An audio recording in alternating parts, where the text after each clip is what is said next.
Okay, welcome back. Vanguard Invasion, channel 666. We're on part 7 right now, and we'll continue on where we left off with Vesta, the goddess of the hearth. Like I said, she was there to bring something in compliance to what the 12 were already doing. So when she left, Dionysos comes in to take that seat of authority within the family in order to bring the family back. But it's very important to understand this, because the very last prophecy that is stated in the Old Testament, in the last chapter, the very last 2 verses, Malachi chapter 4, verses 5 and 6, it says, "Behold," which means this is speaking to our future just like the book of Revelation would. "Behold, I will send you Elijah the prophet before the coming and the great and dreadful day of the Lord. And he," not Jesus, it says Elijah. It's that spirit of bringing in. "He shall turn the hearts of the fathers to the children, and the hearts of the children to their fathers, lest I come and smite the earth with a curse." So very important. In order for somebody to come back and proclaim, like I said, if they say the Christ is here or there, Jesus said don't believe them. But one of the qualifications, if you're wanting to come back and do something on the planet, the only way that it's going to get started is to fulfill this last prophecy in the Old Testament. "Turn the hearts of the fathers back to the children, and the hearts of the children back to the fathers."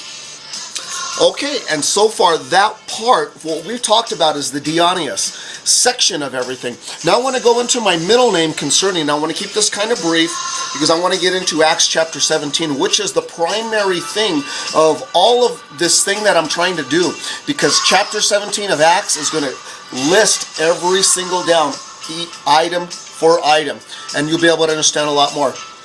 So Benjamin, my middle name. First, I already showed you about my first name, how it complies with religious beliefs concerning Dionysus and the Bible. And now I want to go into Benjamin, my middle name. Genesis 42:22. It says, "And Reuben answered them, saying, Spake I not unto you, saying, Do not sin against the child, and ye would not hear?" Question mark there. Notice the next word that comes after it is a small letter instead of a capitalization. So with this Bible code of the way the words are printed, this is speaking directly to us right now. It says, "Therefore, behold," look, the word behold once again, "also his blood is required." Whose blood were they speaking about? It was Benjamin. Benjamin's blood. "Therefore, behold, also his blood is required." So what took place for Jesus to be able to bring something in where he had to die on the cross to allow our sins to be forgiven through the shedding of his blood? It says, "Behold, also Benjamin's blood is required." Benjamin's blood is required for the end times. Jesus' blood is required for our past. And Genesis 44:12. "And he searched, and he began at the eldest, and left at the youngest." Now it has a colon.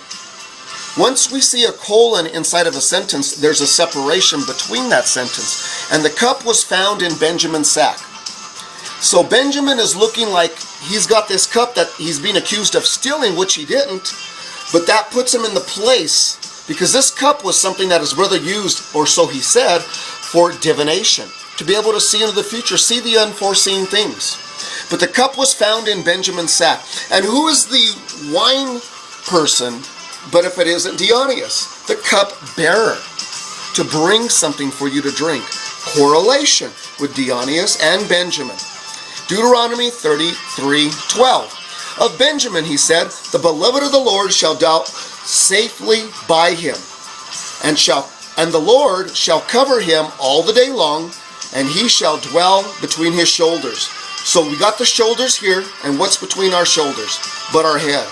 So Zeus, Dionysus' father, says that everybody that's right here on this planet, they shall dwell safely by me, and I will cover you all the day long. But the head that's up here of universal laws that are going to be in place within this planet will dwell between the shoulders. which is always the head. And when we follow where the head goes, the rest of the body follows. Okay? That's about what I wanted to talk about concerning Benjamin. Now my last name, Herrera. Herrera. And I looked this up on the mark of the beast in the Wikipedia under 666. And it's pretty interesting what they have to say. It says, then also Latinos has the number 666. And it is very probable that this being the name of the last kingdom as of the four seen by Daniel. For the Latins are they who at present bear rule.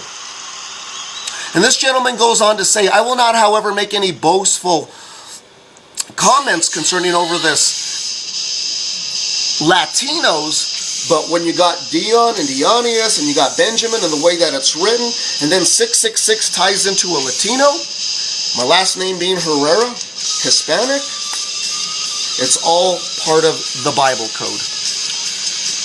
Very interesting article that I found concerning the statue of Hera, which was discovered at Dion. It says a life-size statue of the ancient Greek goddess Hera was discovered during an excavation at the ancient Macedonian city of Dion near Mount Olympus in the north-central Greece, and will be officially presented by archaeologists and nearby on Friday night. According to Professor Phallus, who has supervised the digs at Dion for the last 37 years, he says that this 2nd century BC sculpture is very likely the missing half of the rare double statue that was once decorated at a temple dedicated to Zeus. The headless statue is seated on a throne, speaking of Hera, and it is carved in the same position, form, and style as of the statue of Zeus, also headless. And that was kind of interesting, because when you got a representation of two gods, Zeus and his wife, which were actually brother and sister, they're both found headless in the city of Dion. It reminded me of the Ark of the Covenant when it was taken back to the Philistine camp after it was taken from Jerusalem. And when they brought it, the Philistines brought it back, this Ark of the Covenant, and they put it inside their temple with their god Dagon. They came back the next day, the god was fallen down, his head was off, arms were coming off. There was no way that god was going to be able to stand in the presence of the true Ark of the Covenant of what was going to take place. So they looked at him and they think, we don't want this god because it's disrupting their god of who they believed in.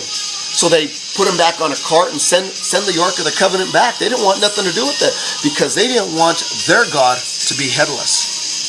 So we find that this article that was in the newspaper represents the first double statue found in Greece and makes Dion, the city of Dion, I should say, the only area where the depictions of important ancient Greek deities have ever been found together.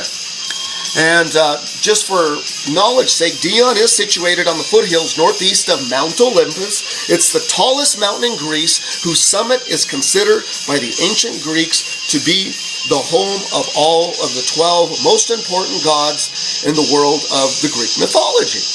Kind of interesting, huh? But the reason that statue was found just recently is because we're about to take apart and be an iconoclast. That's the word I want to use, iconoclast. A destroyer of sacred religious idols, I would call them. But that time is coming to change. It's coming to switch. And I believe that as we change inside of our own hearts, the idols that we used to worship, which were normally ourselves, and as well as our material possessions, will suddenly change. But we'll come back for the next one. And I'll want to introduce my sister's songs to you. Amorous. Hey, girl.